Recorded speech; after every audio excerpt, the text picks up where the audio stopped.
A TV Web A Caminho da Luz apresenta Palestras Espíritas. Minhas amigas, meus amigos, queridos companheiros de Ideal Espírita, muito boa noite. É uma alegria retornar a esta casa, hoje sem chuva. E mesmo que chovesse também não ia haver problema. Eu dizia, é uma alegria estar com vocês, compartilhando esses instantes, refletindo acerca da mensagem de Jesus, com a visão espírita que associa e integra todo o conhecimento humano, permitindo-nos pensar, não apenas científica, filosoficamente, mas também na parte religiosa, fazendo esse elo, essa integração, essa aliança entre a ciência e a religião. Então agradeço o carinho de todos vocês, a presença, as vibrações de amor e já trazendo, como da outra vez, aquele abraço carinhoso, afetuoso de todo o movimento espírita do Ceará e em especial daqueles que fazemos o Instituto de Cultura Espírita e a Associação Médico Espírita do nosso estado, que, como foi dito aqui, eu estou encarregado de dirigir até o momento. Uma das maiores características do nosso planeta, nessa condição de mundo de expiações e provas, é sem dúvida nenhuma a dor, o sofrimento, a aflição. De fato, existe uma ação democrática, se assim podemos dizer, desse estado, dessa situação que prevalece em todo o planeta, em todas as latitudes e longitudes, independentemente da condição daqueles que a sofrem. Ignorantes, cultos, ricos, pobres, das mais diversas raças, ninguém pode dizer não ter experimentado o sofrimento, a dor, a aflição. E ninguém também pode afirmar de sã consciência que nunca haverá de passar por esses problemas. E essa dor, ela reflete um desequilíbrio que se exterioriza no mundo físico na forma das mais diversas enfermidades. A medicina, como as ciências da saúde, catalogam inumeráveis quadros mórbidos, grande número de patologias, sejam no corpo, sejam no psiquismo. E, naturalmente, que os estudiosos que têm um compromisso com o bem-estar, que têm um compromisso com a saúde da humanidade, buscam entender os motivos, as causas, as origens de todas essas enfermidades. E sem dúvida nenhuma, muito já se conhece a esse respeito. No entanto, a causa fundamental, a base de todo o adoecimento planetário, está no espírito. todas as doenças, todos os distúrbios de saúde são resultado da imperfeição do espírito. Alguém que me veja assim, de maneira tão categórica, afirmar tal assertiva, pode pensar, ou ele é fanático, ou ele se perturbou.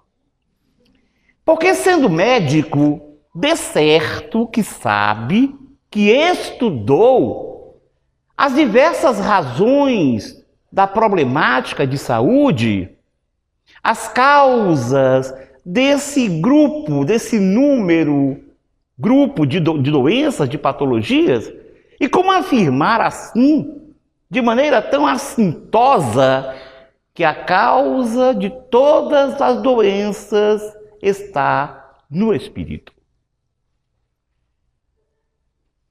A própria ciência, hoje, já ensina que os problemas de saúde cada vez mais se encontram nas questões da mente. E a gente já de alguma sorte podia antever um pouco disso. Era comum, de forma empírica, perceber-se que pessoas que mantêm estados íntimos, emocionais negativos, adoecem mais facilmente. E os otimistas mantêm muito mais saúde. Hoje, nós já temos um ramo da medicina mais ou menos novo, chamado psiconeuroendócrino-imunologia. Esse ramo estuda as relações, a comunicação, a interação entre a mente e os sistemas que equilibram o corpo. As relações da mente com os sistemas nervoso, endócrino, glandular e imunitário, de defesa do organismo. Essa ciência, ela nos permite compreender como retrata um psiquiatra paulista de nome Geraldo José Balloni, no seu livro Da Emoção à Lesão, que hoje já se pode ter a certeza de que as emoções positivas potencializam a saúde, enquanto as emoções negativas tendem a comprometê-la. E essa classificação entre emoções positivas e negativas, nós podemos, para facilitar o entendimento, chamar as positivas aquelas emoções que causam bem-estar, amor, alegria, serenidade, otimismo. Enquanto que as negativas são as que determinam o mal-estar, o ódio, a mágoa, a tristeza, o ciúme, a inveja. Todos esses estados psíquicos, emotivos, afetivos, que causam mal-estar, são o que nós chamamos de emoções negativas. Isso, por consequência, é um ensino científico. Isso já havia se iniciado há coisa de 50, 60 anos atrás, quando a medicina psicossomática já concluía que algumas doenças se relacionavam com problemas emocionais. Hoje, a própria medicina e a própria psiconeuroendocrinologia afirmam que a imensa maioria desses problemas de saúde se encontra no espírito ou na mente. A diferença é que os cientistas quando tentam resgatar a dignidade humana, quando se deparam com causas não físicas, têm imensa dificuldade em aceitar a realidade do espírito. E tiveram que usar um termo para substituí-lo, a mente, para continuarem a ter um posicionamento materialista. A mente passou a ser algo não físico, mas que é resposta do funcionamento do cérebro. Nós, espíritas, então, podemos dizer que essa ciência que falei agora, ela estuda a relação, a interação e a comunicação entre o espírito que nós somos e o corpo que nós temos, repercutindo sobre esses sistemas fundamentais na manutenção do equilíbrio orgânico. E pensando assim, a partir dessas conclusões científicas, nós começamos a entender que os ensinamentos dos grandes mestres, em especial os ensinamentos do mestre dos mestres, de Jesus de Nazaré, retratado nos seus evangelhos, não apenas são ensinos ético-morais, mas são ensinos para a nossa vida no cotidiano, para o nosso equilíbrio espiritual, mas físico também. E dentro, em breve, nós haveremos de ter os médicos e profissionais de saúde prescrevendo o amor. Caridade de 8 em 8 horas. Ação caritativa a cada 6 horas. Porque nós sabemos muito bem que a caridade é a expressão do amor. É a dinâmica do amor. Enquanto o amor é sentimento, a caridade é ação movida por esse sentimento. Então, muito em breve, nós haveremos de ter esse receituário. Amar é o objetivo. Jesus, então, por diversas vezes, trouxe-nos e conclamou-nos ao amor. Trouxe-nos o amor e conclamou-nos a amar. E uma das passagens de maior impacto nos evangelhos, nós podemos falar de uma passagem do Evangelho de Mateus, no capítulo 5, versículo 44, e retratada também em o Evangelho segundo o Espiritismo, no capítulo 12, onde Jesus nos exorta: amai os vossos inimigos, fazei o bem aos que vos odeiam, e orai pelos que vos perseguem e caluniam. Muita gente vai dizer: puxa, é lindo isso. Mas não tem como fazer isso. Só Jesus. Porque como é que eu vou então amar o meu inimigo? Amar aquele que me prejudicou? Aquele que demonstra ter a possibilidade de voltar a me agredir? Como amar ao inimigo? Não é, porque mesmo que eu pense, eu não consigo. O nosso grave problema é porque nós só temos uma palavra para falar desse sentimento. Porque o amor é um sentimento em construção. É um sentimento que nós estamos tendo experiências reencarnatórias para construí-lo, para desenvolvê-lo, porque ele está em nós como uma potencialidade. É por isso que ao nascermos, sendo recebidos pelos nossos pais, nós aprendemos a amá-los ou a desenvolver ainda mais o amor. É o amor filial, o amor do ser para com os seus genitores. Mas logo, ou já encontramos algum companheiro na condição de irmãos, ou logo depois aparecem, e nós passamos também a desenvolver na relação com estes um amor, o amor fraternal. Mais adiante, na socialização, especialmente na escola, nós fazemos outros vínculos e aprendemos a amar os colegas, também ampliando esse amor fraternal. Crescidos, apaixonamo-nos por uma pessoa e casamos. E vamos exercitar o amor conjugal.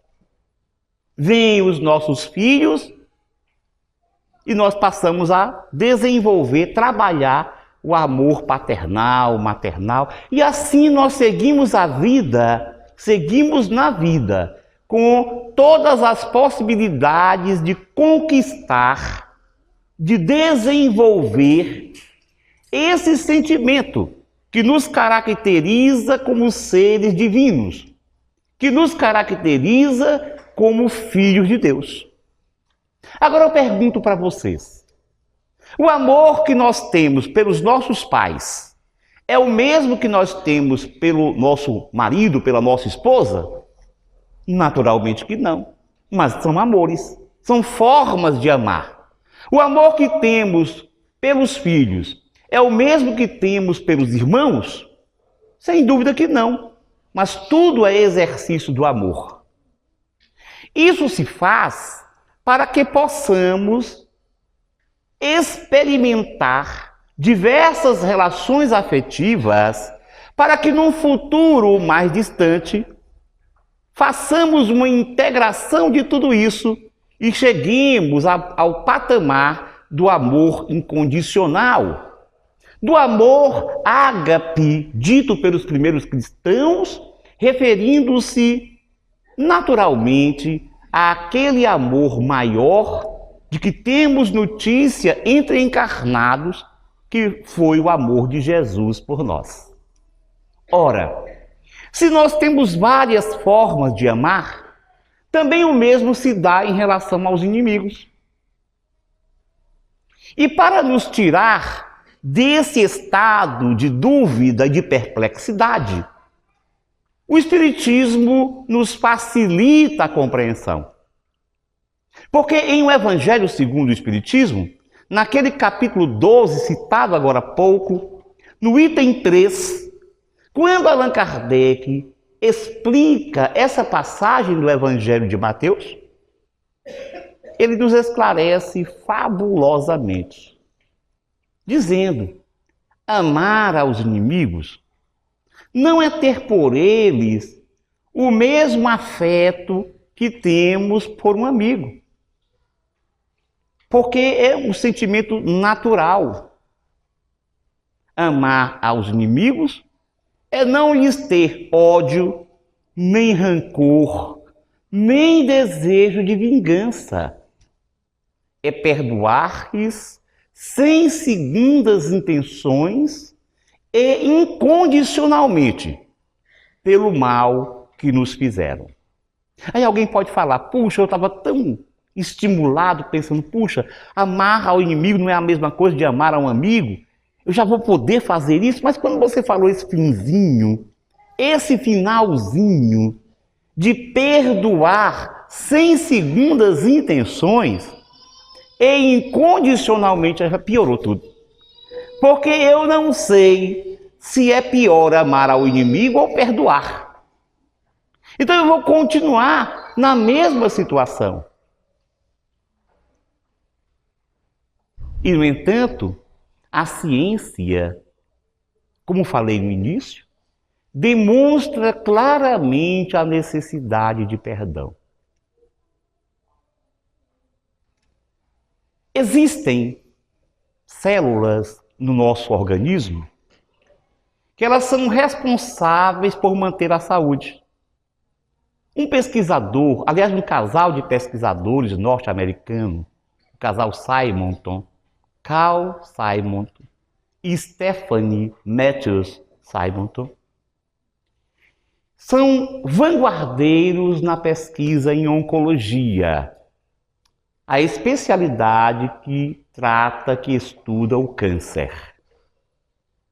E nos seus estudos, eles concluíram que as pessoas que têm câncer costumam ter um perfil psicológico, uma característica psicológica mais ou menos comum, que caracteriza uma personalidade psicossomática do tipo C. Na medicina psicossomática, os estudiosos perceberam pelo menos 3 grupos de personalidades com potencialidade negativa para o adoecimento. A personalidade do tipo A, que são pessoas agressivas, são pessoas imediatistas, ambiciosas, com grande grau de hostilidade e uma tendência à agressividade. Essas pessoas têm uma tendência maior para terem problemas cardiovasculares. Infarto do miocárdio, hipertensão, coisa assim. Existe uma personalidade psicossomática do tipo B, que são pessoas mais retraídas, que ruminam mais os sentimentos negativos e que não se adequam a resultados imediatos. Essas pessoas tendem mais a ter problemas reumáticos. E mais recentemente, descobriu-se esse tipo C. No tipo C, as pessoas tendem a guardar ódio, mágoa, terem raiva reprimida ao longo do tempo, e desesperança e depressão. Essas são as pessoas com possibilidades maiores de desenvolverem um câncer. Então eu dizia que o casal Simonton descobriu que há células do nosso sistema imunológico que destroem células cancerosas. Mais ainda, descobriram que todos nós produzimos normalmente células cancerosas. O que é uma célula cancerosa?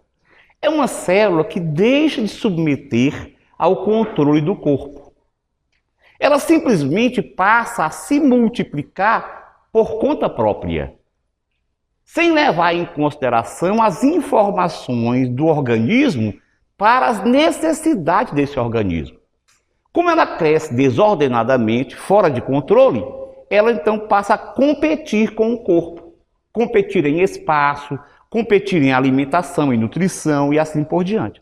O pior de tudo é que essas células acabam, através da circulação sanguínea principalmente, indo para outros pontos do corpo. Então, por exemplo, se ela é gerada no fígado, ela pode, através da circulação, ir para outros lugares. Você vai ter ilhas de tumores, que eles vão formando tumor, porque se multiplicam muito rapidamente. Mas todos nós, informa o casal Simonton, estamos produzindo essas células.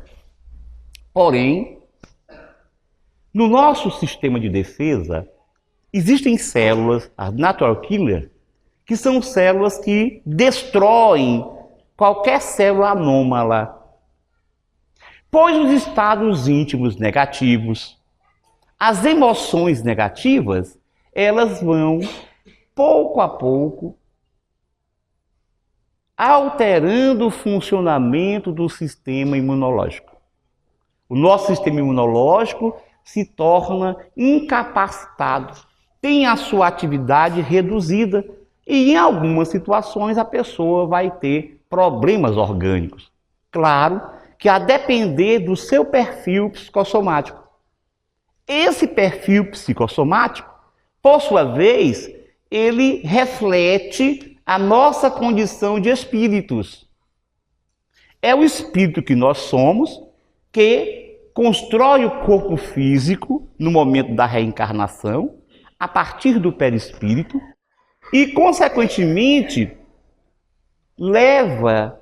expressa nesse corpo físico as suas características, inclusive com as predisposições ao adoecer.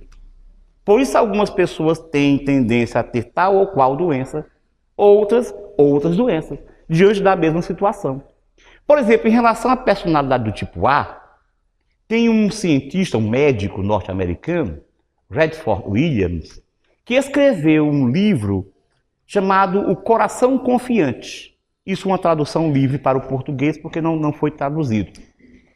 Esse pesquisador, ele é um estudioso das pessoas com personalidade do tipo A, psicossomática. E ele concluiu o seguinte nesse livro, que nem é tanto a ambição, nem é tanto o imediatismo, mas é a hostilidade e a raiva que compõem o problema, o veneno biológico para essas pessoas. Então, raiva, ressentimento causam doença. Pode dar infarto, hipertensão, pode levar ao aparecimento de cânceres. Não vão pensar que todo mundo que tem câncer é porque tem ódio, mágoa, porque não conseguiu perdoar. Não é isso. Mas quem tem ódio, quem mantém mágoa, ressentimento, quem não consegue perdoar, vai sem dúvida nenhuma ter dificuldades de saúde. Se a pessoa leva a vida inteira ruminando ódio, mágoa e ressentimento, ela acaba finda por adoecer de acordo com as suas características. Mas o câncer tem muito de psicossomático. Daí a gente vai começar a perceber que aqueles ensinamentos de Jesus estão cada vez mais fundamentados. E o Espiritismo, em relação ao perdão, ele nos traz informações objetivas. Porque não apenas através da filosofia, mas a partir de casos verdadeiros daqueles que sofrem com o problema do ódio nas reuniões de desobsessão, confirmando na prática, agora não apenas na teoria, mas na prática, isso que é ensinado pelos grandes mestres da humanidade. Chico Xavier psicografou um livro de um espírito muito conhecido, que foi escritor brasileiro, Humberto de Campos, e depois ele passou a psicografar com o pseudônimo de Irmão X por causa de problemas com a família encarnada. Nesse livro, Contos e Apólogos, no capítulo 11, é contada a história de uma jovem que engravidou. Engravidou uma gravidez indesejada. E ela, muito ativa, revoltou-se com a gravidez. Ela passou a pensar, isso vai me atrapalhar, esse menino vai me atrapalhar, essa criança vai me criar problemas. Como eu posso, então, assumir a minha vida, os meus compromissos, as minhas festas, o meu lazer com uma criança? Não é possível. Ele começou a pensar em aborto. A questão é que aquele espírito já tinha palmilhado com essa jovem, em outras encarnações, momentos de antagonismo. Eles eram inimigos de muito tempo. E se havia conseguido que ele se permitisse reencarnar como filho dela, na tentativa de aproximação. Ela, no entanto, apesar do diálogo mental, porque o espírito ainda estava no começo da gestação, ainda sentia as suas vibrações, o seu pensamento, enquanto ela pensava que estava monologando, falando com ela mesma, na realidade ela conversava com o espírito que pedia para que ela não o tirasse, para que pudessem ter a chance de recompor, de rever a situação passada. Mas ela não suportou, não levou isso em conta, até porque nem tinha pensamentos espiritualistas, e fez o aborto. Quando fez o aborto, o espírito naturalmente ficou revoltadíssimo. Já eram inimigos, o seu ódio recrudesceu. E ele passou a persegui-la. Essa perseguição causou a sua desencarnação precoce. E os dois, no mundo espiritual, como já haviam feito em outras tantas ocasiões, passaram a se perseguir, a se violentar, a se maltratar. Durante muito tempo isso se fez. Mas a misericórdia divina, que é infinita, reuniu-os outra vez em encarnação retificadora. E eles nasceram juntos, como irmãos, chifópagos. Aqueles bebezinhos que nascem colados um ao outro, às vezes até compartilhando o mesmo órgão. Hoje já se pode resolver cirurgicamente muitos casos, mas quando compartilham um órgão vital, não há como separá-los, porque senão um deles morreria. Então eles nasceram assim, numa tentativa da lei divina de levá-los a um acordo, porque agora estão compartilhando corpos e precisam entrarem numa sintonia. São muitos os casos que demonstram, que mostram a grande dor, as aflições, os dramas que se desenrolam ao longo das múltiplas existências, necessitando que pelo menos uma das partes resolva-se por perdoar. Perdoar, portanto, é uma estratégia de saúde. É um ato inteligente. E muitas vezes a nossa dificuldade em aceitar o perdão é porque também nós temos, da mesma forma que pensávamos em relação ao amor, temos também formas muito diferenciadas de pensar o perdão. Imaginamos o seguinte: perdoar é fazer de conta que nada aconteceu. É esquecer a ofensa. Mas não é bem isso. Vamos entender o que é esquecer a ofensa. E vamos entender por que esquecer a ofensa. Baseado nos ensinos científicos, nós sabemos o seguinte, que toda vez que a gente se vê diante de um perigo, de uma situação de perigo, o nosso corpo reage criando uma condição própria para a defesa. Isso acontece com os animais. Imagina um animal na selva se defronta com o seu predador. Acontece, o sistema nervoso desenvolve uma reação para que ele se proteja. É a chamada reação de emergência ou reação de fuga ou luta, que foi estudada por um médico e fisiologista norte-americano de meados do século XX, chamado Walter Cannon. Essa reação, ela prepara o ser para reagir, para lutar ou para fugir, para correr. Está sempre relacionada com o estado de medo e agressividade. E ela é efêmera, ela é passageira, é um instante. Conosco ainda continuamos a mesma situação. Que o nosso corpo é um animal. O nosso corpo, o ser biológico, é um animal. Nós somos espíritos, mas o corpo é um animal. Um animal que nós usamos para viver nessa dimensão. Quando nós, espíritos, informamos através do perispírito uma sensação de perigo, o corpo reage da mesma forma que o corpo de um animal irracional reage diante do predador. Claro que a diferença é que o animal irracional não analisa, puxa, está na minha frente um predador, eu posso morrer. Ele instintivamente, através do medo, ele reage. E ou ele luta para defender a vida, ou ele corre desabaladamente com o mesmo objetivo. Isso ainda acontece diante de perigos conosco em uma situação de risco. Por exemplo, você vai atravessando uma rua e um carro vem em desabalada carreira e buzina. Aquele pulo que você dá para trás, que se você fosse tentar em outro instante não conseguiria, é o resultado desse estado de emergência.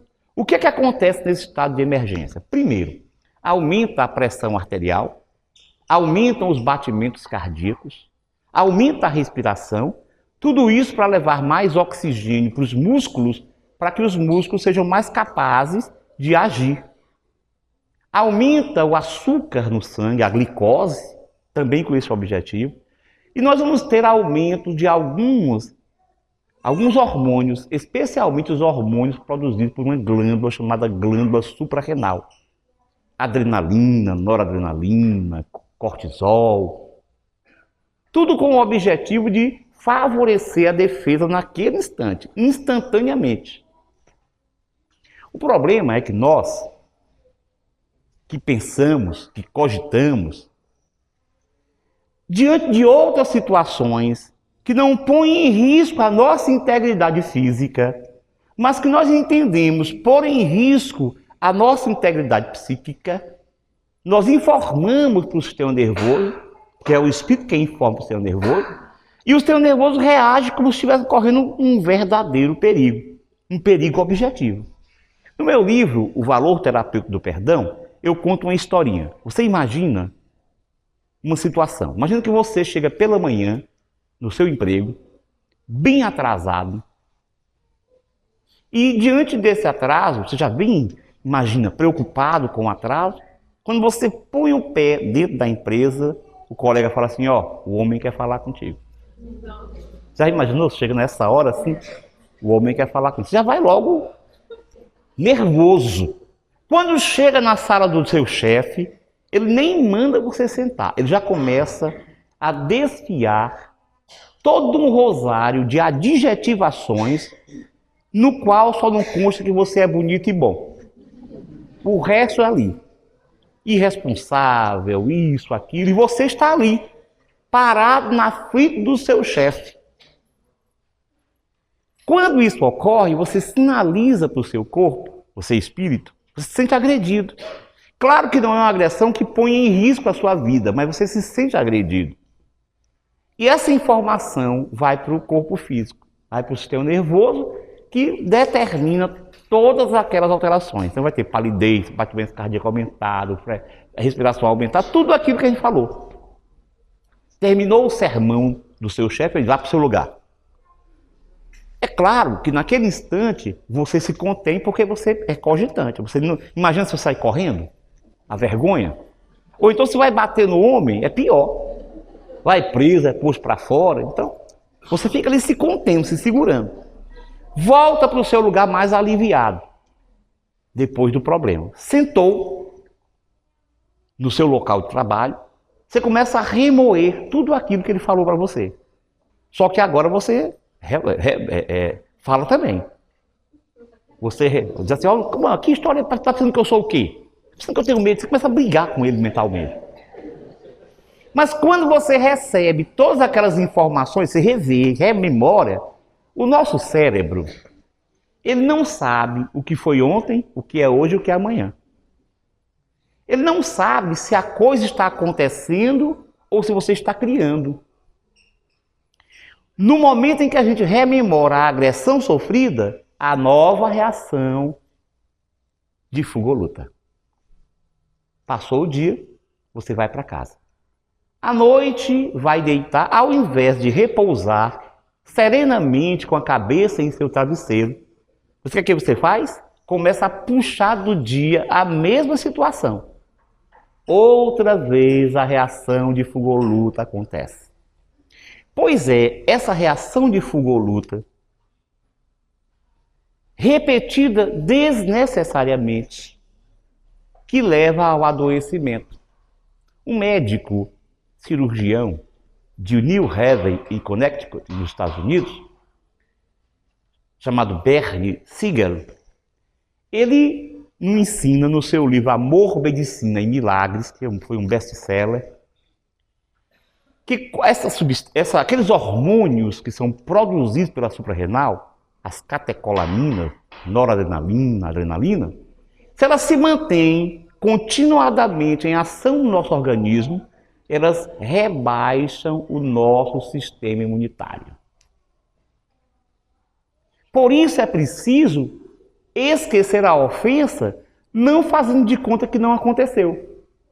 Porque nós não conseguiremos apagar uma situação vivida tão fortemente como a da agressão.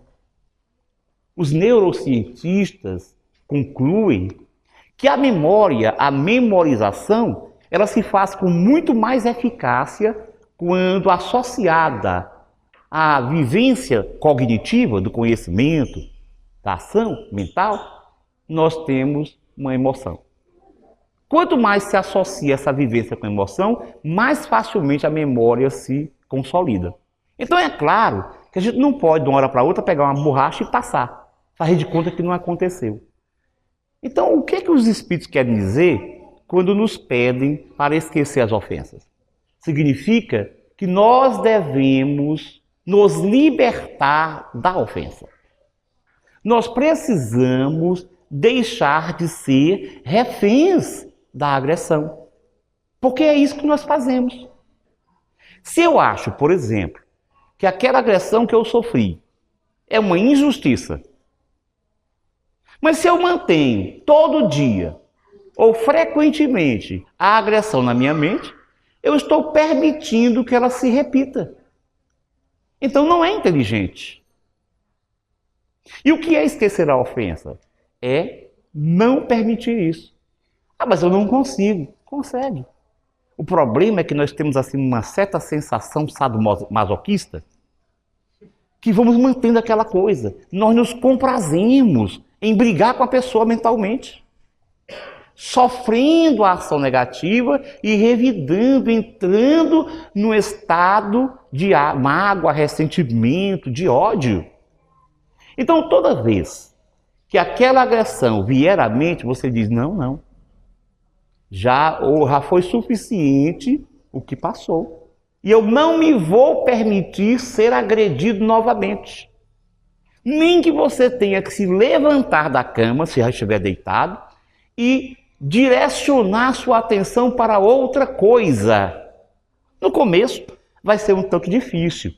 Porque como nós estamos acostumados a nos comprazer com isso, vai ser mais difícil. Mas se a gente começar a resistir, de modo algum, eu não vou permitir que essa agressão se faça na minha mente. Eu vou mudar o pensamento. Eu vou mudar a ideia. Pouco a pouco nós iremos conseguindo. Isso é esquecer a ofensa. É deixar de ser prisioneiro da ofensa. É se permitir libertação completa dela.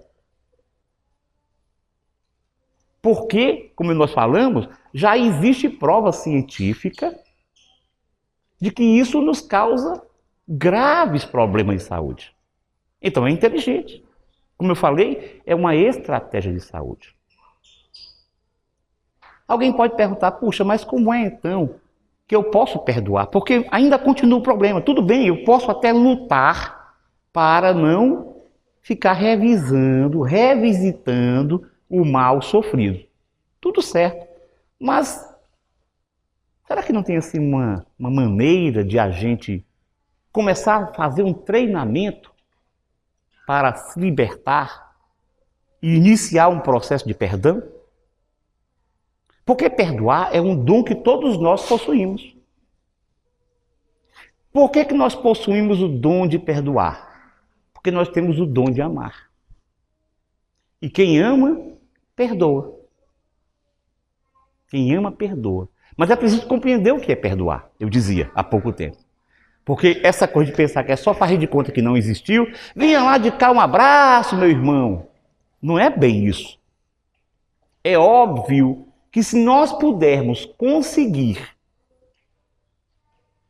uma relação amistosa com quem nos ofendeu, mas para isso há necessidade que essa pessoa que nos ofendeu também queira. Senão, ela é capaz de nos agredir de novo. Então a questão é que o perdão é um ato unilateral. Nós não precisamos do ofensor para perdoarmos. Se ele quiser restabelecer um laço afetivo para que nós pudéssemos cumprir aquela passagem do Evangelho de Jesus citada em Mateus, reconcilia-te com o teu adversário enquanto estás a caminho, para que não suceda que ele te entregue ao juiz e o juiz ao seu ministro e sejas encaminhado para a cadeia. Em verdade, dizia Jesus, eu te digo que de lá não sairás, senão quando pagardes até o último centavo. Essa é uma passagem que só a reencarnação explica. Se a gente não perdoar, não se reconciliar, buscar reconciliação com o inimigo agora, nós estaremos presos a ele. Na outra encarnação, até que resolvamos a questão. Ou seja, estaremos aprisionados na cadeia. Porém, se dependêssemos só do outro, muito frequentemente não conseguiríamos rever a questão. Porque o outro pode não estar nem preocupado em reconciliação. E como eu disse, pode estar até ocupado em nos agredir de novo. Então o perdão é um ato unilateral. É um ato que nós mesmos resolvemos, tocamos e desenvolvemos. O perdão é um processo, um pensar, uma busca voluntária e consciente. Um caminho traçado a percorrer. O perdão não acontece assim no átimo, de uma hora para outra. Como eu falei, ele é um processo.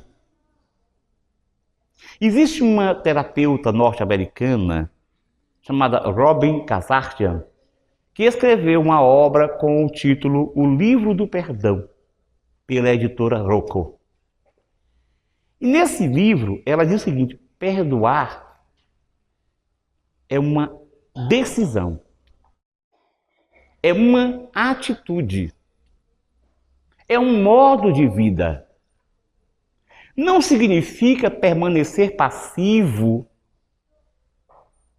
a uma relação que só lhe prejudica. Quer dizer assim, que para perdoar, nós não dependemos do outro, e se o outro não estiver disposto a reconsiderar e a conviver positivamente conosco, se o outro continua na sua postura de violência, mesmo assim nós podemos perdoar. Não necessariamente convivendo. Alguém pode perguntar, mas Jesus me dizia reconciliar-se? Mas se você pode até reconciliar-se, mas o outro não, se ele não quer, agora ficará preso? Não. Você decide, eu vou perdoar. Eu perdoarei. Porque somente quando nós conseguirmos perdoar é que nós assumiremos o livre-arbítrio sobre nós mesmos, construindo a nossa paz interior. A raiva, o ódio, a vingança impedem-nos de assumir o livre-arbítrio sobre nós mesmos. Ficamos, como eu falei, refém do ódio. E por isso não podemos ter paz interior. Então é preciso perdoar. Muito bem, mas como é que a gente faz? Será que não teria um jeitinho, uma fórmula? Bom, fórmula, não tem, claro. Não existem fórmulas para isso. Porém, no meu livro, eu faço algumas sugestões que serão úteis, de certo, para aqueles que se determinarem a perdoar, a iniciar um processo de perdão, a desenvolver a sua capacidade de perdão. Claro que a primeira etapa é estar consciente dessa necessidade. E pelo que nós vimos aqui nesses poucos instantes, já é possível que a gente comece a tomar consciência. Puxa, é mesmo, realmente eu preciso perdoar. E não é só por uma questão ética, religiosa. Já percebi que tem a ver com a minha saúde, com a minha integridade íntima, com o meu equilíbrio, com a minha paz interior. Então eu preciso perdoar. Primeira coisa, primeiro passo é realmente se convencer da necessidade de perdão. E aí eu sugiro, em primeiro lugar, que se faça um autoexame para chegar a uma conclusão se a gente não teve participação na ofensa. Porque o interessante é que boa parte das ofensas sofridas, elas não são uma atitude polarizada. Ou seja, não foi só o inimigo, não foi só o ofensor que participou disso. nós frequentemente fazemos algumas coisinhas que levam o ofensor a se desequilibrar. Claro que ele, uma pessoa que deveria manter o equilíbrio, perdeu o equilíbrio. Mas quando nós não fazemos isso diretamente, através de palavras, através de atitudes mais objetivas, diretas, nós fazemos de maneira velada. Por exemplo, o desdém, a indiferença, a postura de inferiorização, não se permitindo interagir. Imagina, eu olho para o outro sem dar o menor valor àquela pessoa. Ela pode, em determinado instante, se zangar e me agredir. Só vai aparecer a agressão dela, porque eu fiz caladamente, sem que ninguém percebesse. Mas se eu fizer um autoexame real, em boa parte das ofensas, a gente vai encontrar a participação. Nem que seja uma participação involuntária. Às vezes a gente não fez de propósito, mas fez. E aquilo machucou a pessoa que reagiu de maneira negativa. Então a primeira coisa é fazer um autoexame, porque se nós participamos do ato sofrido, claro que nós já teremos um pouco mais de boa vontade para entender. Nós já teremos mais chance de iniciar o perdão. Afinal de contas, nós demos a nossa bicadinha, a nossa pisadinha no dedão. Mas se você analisou isso de maneira a mais consciente possível, a mais fidedigna possível, e concluiu, olha, eu não fiz mais nada, nada mesmo que justificasse uma reação da pessoa. Ainda que uma reação além daquilo que esperado, mas eu não fiz nada. Existe uma outra consideração, uma outra sugestão. Entendamos o nosso ofensor como um ser ignorante. Ignorante no sentido de não ter conhecimento. Porque vocês lembram, nós que somos espíritas sabemos muito bem que existe uma lei de causa e efeito. E se ele nos agrediu, se ele foi violento para conosco, ele criou para ele mesmo uma vulnerabilidade a sofrer violência. Ora, somente uma pessoa que não tenha conhecimento da lei, que seja ignorante em relação à lei, se permitiria tornar-se vulnerável. Então vamos reconhecer o nosso ofensor como um ser ignorante. Quando a gente leva em consideração isso, o fato de não conhecer, de não saber, a gente já fica mais motivado para perdoar. Não é o que acontece, por exemplo, com uma criança, os nossos filhos, por exemplo. Imagina os nossos filhos fazem uma peraltice daquela. Você chega em casa, ele fez e aprontou. O que é que o pai faz? A mãe?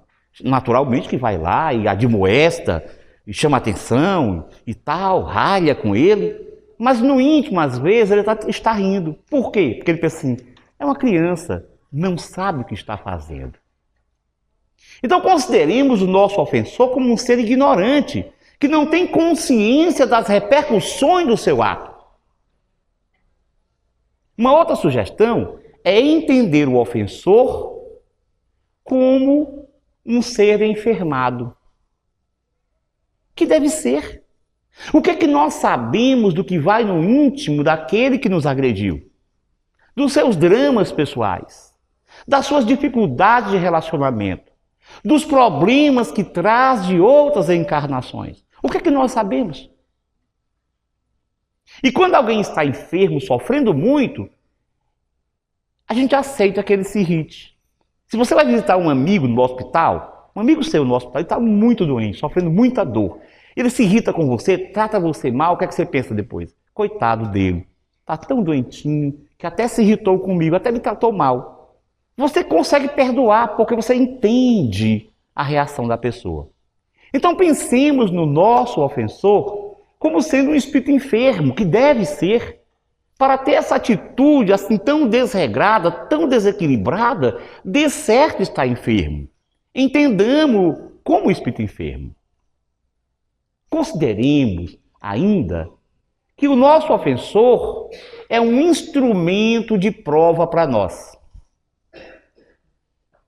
Todos nós sabemos que reencarnamos para progredir. E no progresso, nas nossas necessidades de progredir, nós nascemos com um planejamento onde há missões, expiações e provações. As missões são as ações que nós devemos realizar para ajudar no progresso do mundo. Está lá na questão 132 do Livro dos Espíritos, quando Kardec pergunta para a espiritualidade o que significa a reencarnação. Qual o objetivo da reencarnação? E um dos objetivos é exatamente que nós tomemos a nossa parte na construção do mundo. Então isso é uma missão. Claro que as missões podem ser pequenas, limitadas, circunscritas. Não é uma missão como a de Jesus, por exemplo. Cada um tem a sua missãozinha. Mas além disso, nós temos as expiações, que são situações para que nós reequilibremos as ações negativas do passado. E temos as provações. As provações são situações, problemas no nosso cotidiano que nos levam a fechar aprendizados. Porque o aprendizado do espírito, ele vai se fazendo ao longo do tempo. Mas ele só é fechado na encarnação. Porque é na vida biológica que nós temos as melhores chances de, através do esquecimento do passado, mostrar, demonstrar que nós realmente aprendemos a lição. Vocês imaginam? Se eu nasci para perdoar, se é algo que eu estou construindo, eu só vou poder ter certeza que eu sei perdoar se acontecer uma situação de confronto. Então vamos entender o nosso ofensor como um instrumento de prova para nós. E se nós soubermos bem aproveitar, nós fecharemos, consolidaremos o aprendizado e daremos passos importantes na evolução. Ele normalmente não faz isso sabendo que está nos ajudando. Pelo contrário, ele pensa que está nos prejudicando. Mas ele está prejudicando a ele mesmo. Porque é ele, com a sua atitude violenta, com a sua ação negativa, é ele que está criando para si sofrimentos futuros. E nós, se soubermos aproveitar, nós teremos a chance de construir o perdão, de desenvolver a capacidade de perdoar. Conta-se, e eu retrato isso no meu livro, O Valor Terapêutico do Perdão, que o médium mineiro Chico Xavier, por todos nós conhecido, quando iniciou o seu mediunato em Pedro Leopoldo, havia um pároco local que todo sermão ele falava mal do Chico Xavier. Ele criticava a ação mediúnica. Isso é um burrico dos espíritos. Enfim, todo sermão tirava uma parte do sermão, todo dia, para falar mal do Chico, para espinafrar o Chico. E as pessoas que ouviam o sermão e que eram amigas do Chico, chegavam e diziam: Chico, o padre fulano fala isso de você, fala aquilo. E o Chico, aquela alma sensível, ele, apesar de não manter ódio, mas ele dizia: mas o padre fulano, eu gosto tanto dele, por que ele diz isso tudo de mim? E tudo? E ficava ali, meio triste com a situação. E os anos se passaram. E o padre, repetidamente no sermão, falando mal do Chico. Um dia, Chico está em casa e o espírito Emmanuel, que todos nós sabemos, foi protetor do Chico naquela encarnação, o espírito Emmanuel chegou assim, muito sereno e falou assim: ô Chico, perdemos hoje o nosso benfeitor. E o Chico: quem foi, Emmanuel? Ele disse: o padre fulano. Ele disse: o padre fulano? Benfeitor? Isso é claro, Chico. Como é que você saberia que tem capacidade de perdoar não fora o padre fulano a lhe maltratar? Então vamos compreender o nosso ofensor como instrumento de prova. Ele, coitado, estará assumindo uma ação negativa para ele. Um futuro de dor e de sofrimento. Mas nós estaremos superando as nossas limitações. Além disso, devemos considerar a impessoalidade da ofensa. Existe um terapeuta norte-americano chamado Fred Luskin. E ele escreveu um livro pela editora Novo Paradigma com o título O Poder do Perdão. Neste livro, o Fred Luskin conta que uma sua paciente, chamada Marilyn, uma mulher de 50 anos, ela tinha um quadro de depressão muito grave, há muitos anos. E chegou para se consultar com ele na tentativa de receber ajuda. Dizia a Marilyn para o Fred, o doutor Fred: olha, doutor, é o seguinte, eu sei qual é o meu problema. Eu sei as causas do meu problema. O meu problema são os meus pais. Na verdade, a minha mãe. Os meus pais casaram-se por conveniência. Ele era militar. Para começar, viajava muito. Eu não conseguia nem fazer amizade na cidade porque eu vivia saindo de uma cidade para outra. Ele até me amava, mas vivia fora de casa. Porém, a minha mãe nunca teve uma atitude de carinho, nunca me fez uma carícia, nunca me deu amor. Então eu me sinto muito magoada com ela. Ela é que é a causa do meu problema depressivo, da minha dor. E o Dr. Fred Luskin ensina no livro que essa mulher se prendia a uma situação que a mãe dela não tinha feito porque queria. Era impessoal. A mãe dela não tinha aquele comportamento para agredi-la, porque era o jeito dela. Era a condição afetiva que ela tinha. E nós, que conhecemos o Espiritismo, podemos até imaginar que, quem sabe, ela mesma, Marilyn, em outras encarnações, não participou de construir uma situação de austeridade, de falta de afeto na sua mãe, em outras ocasiões. A mãe, portanto, estava ali 70 e poucos anos, e ela ainda aguardava que a mãe recompusesse a vida, retomasse um carinho que ela não ia conseguir. No entanto, o marido e os filhos que ela tinha amavam-na profundamente. Ela não se permitia amar, quer dizer, ela não dava o devido valor. Quantas vezes nós fazemos isso? Ficamos aprisionados a uma grosseria que alguém fez, muitas vezes nem tem noção que fez, nem sabe que fez. E nós deixamos de aproveitar o carinho e o afeto de quem nos ama. Então consideremos a impessoalidade da ofensa. Porque diante de todas essas possibilidades, nós, com certeza, de boa vontade, iremos iniciar um processo firme de aprendizado do perdão. Mas alguém pode dizer: não, gostei, ótimas observações, mas eu queria sim alguma coisa mais direta, algo que eu pudesse começar hoje. Eu queria começar a aprender a perdoar hoje. Você teria alguma sugestão? No meu livro eu digo: recorramos ao ensinamento de Jesus. Naquela passagem já citada do Evangelho de Mateus, no capítulo 5º, versículo 44, onde ele nos conclama a amar o inimigo. Amai os vossos inimigos. Fazei o bem aos que vos odeiam. E orai pelos que vos perseguem e caluniam. Alguém diz: puxa, mas fazer o bem ao que me odeia é um pouco demais, ainda não me encontro nessa situação. Não dá. Muito bem, então ore por ele. Ah, peraí, orar por ele? Sim. Ah, não posso. Pode sim. Como assim que eu vou poder orar? Eu tenho dificuldade até de falar o nome dele. Mas tente. Ore por ele. Ah, mas não seria hipocrisia fazer isso?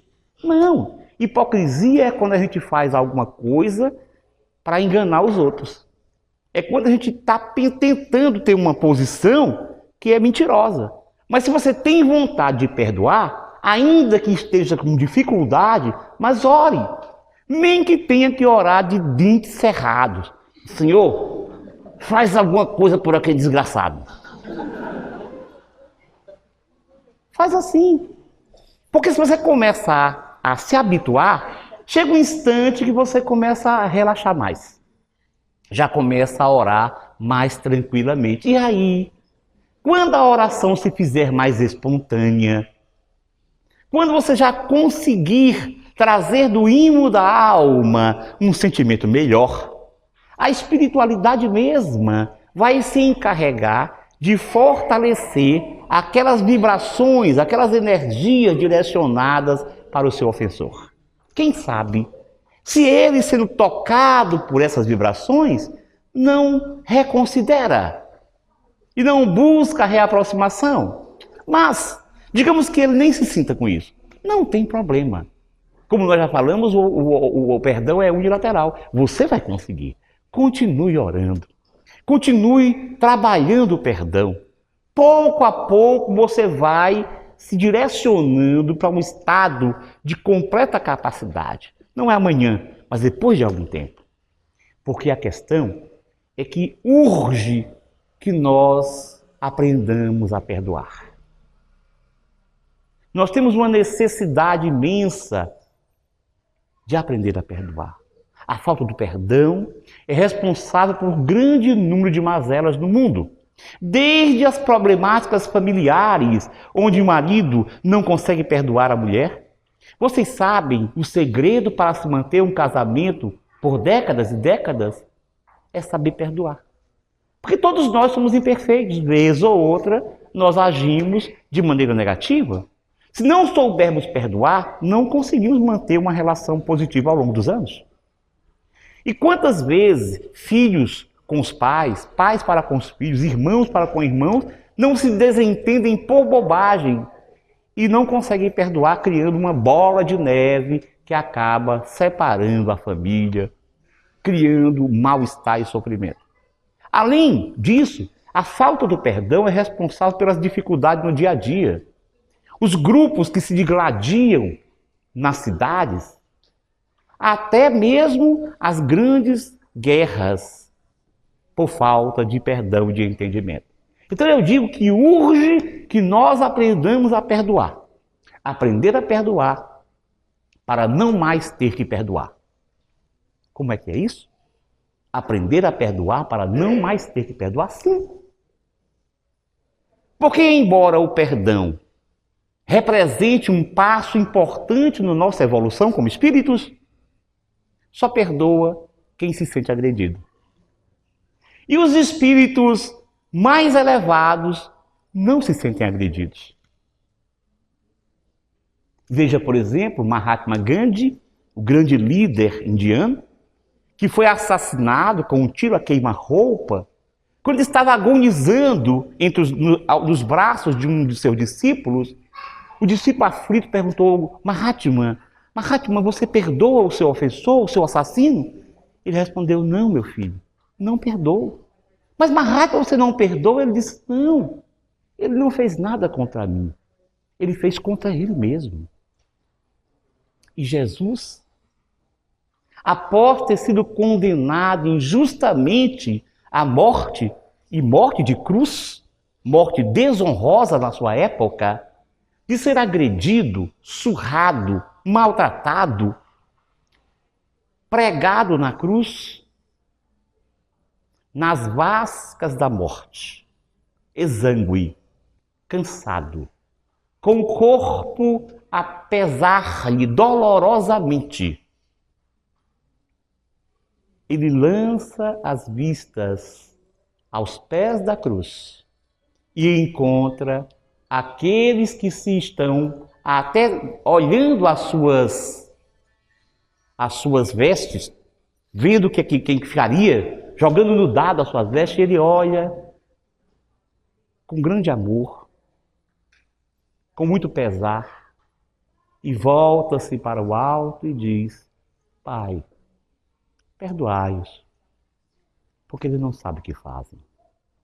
Percebam que Jesus não diz: Senhor, eu os estou perdoando pelos maus tratos, eu os estou perdoando pela grosseria, pela violência. Não. Ele volta-se para Deus e diz: Pai, perdoai-os, Porque eles não sabem o que fazem. Vocês podem questionar, então ele está pedindo perdão a Deus? Deus perdoa? Também não. Deus não perdoa porque simplesmente não se deixa agredir, não é agredido por nós, compreende-nos. O que Jesus está pedindo é assim, como existe uma lei de causa e efeito, coitados, eles vão sofrer essa lei. Então, ameniza, abranda a reação. Perdoai o Senhor, porque não sabem o que fazem, porque são crianças espirituais, porque são enfermos. A inclinação para o perdão incondicional é prova de sabedoria. É o apanágio, a característica das grandes almas. E é o passaporte para a paz e a saúde integral. Muita paz a todos.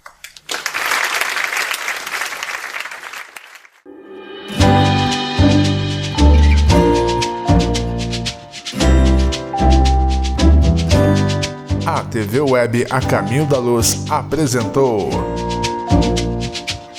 Palestras Espíritas.